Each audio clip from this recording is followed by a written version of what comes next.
Welcome to lesson 7.11, where we are going to be looking at calculator practice, working with negative numbers. We got to give you the skills so that you are successful after you leave 5th grade. So just in case you forget maybe how to add and subtract positive and negative numbers on your own, you know how to use it with a calculator as well.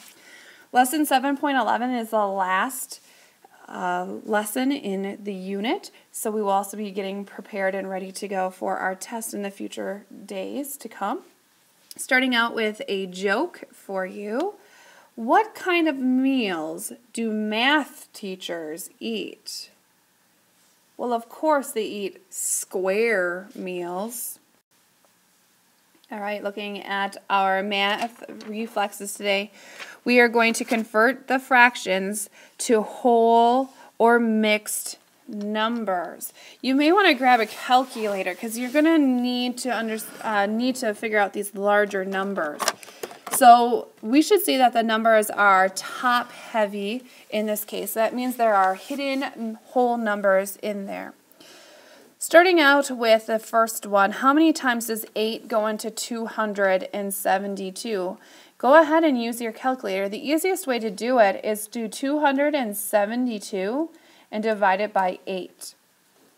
And you should be receiving the answer of 34.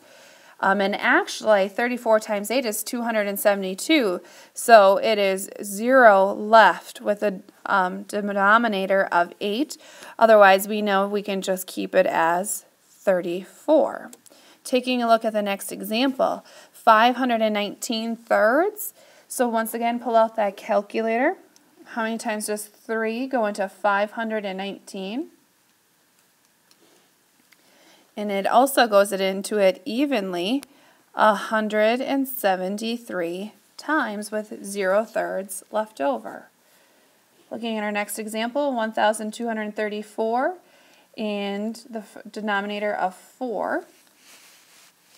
And if we go ahead and do that, we'll see that it goes into it 308 times.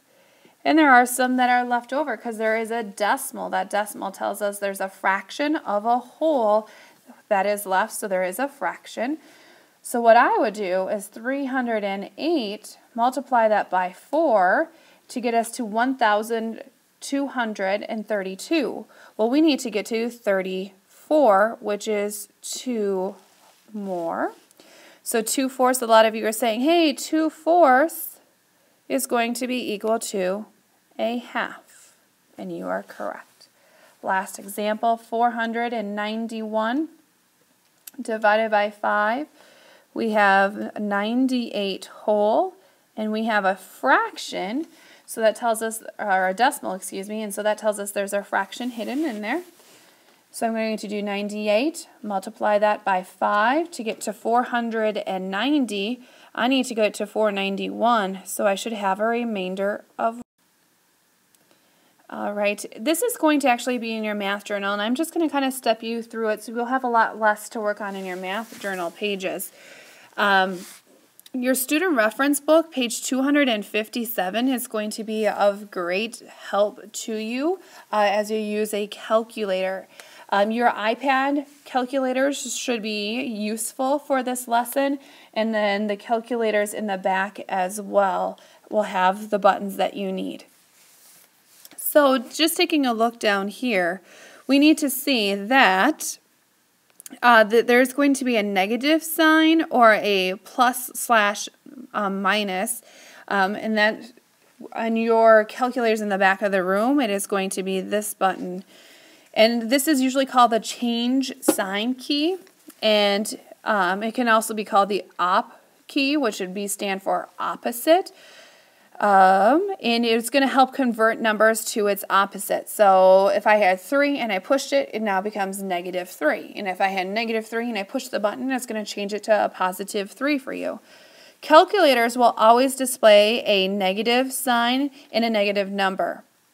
But rarely will you ever see a positive sign with a positive number. If you think about times you've entered numbers into a calculator, does it ever tell you +36? After you do 9 times 4, it won't. So assume a number is always positive unless you see this sign right there. How would we solve some of these problems? And we are going to be using a calculator. So you can see that in our example of 12 plus negative 17, they have an answer of negative 5. Well, how did they get there?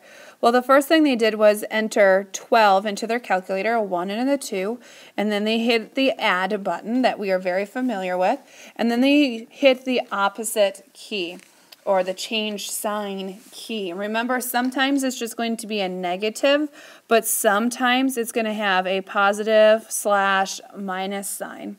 And they did the number 17, and they hit enter to get this number. Looking at number 3, what would I put into the calculator? I would first start out with this key right here, that positive negative sign, because I'm going to change it to make it negative 10. I'm going to hit my subtraction button that we all know, and then I'm going to put in the number 17, and then I'm going to hit that enter button. That is all that the lesson really is going to be taking a look at, is using your calculator, getting familiar with how to use it with positives and negatives. First thing that you're really going to need to do is find that positive negative key, that opposite or that change sign key.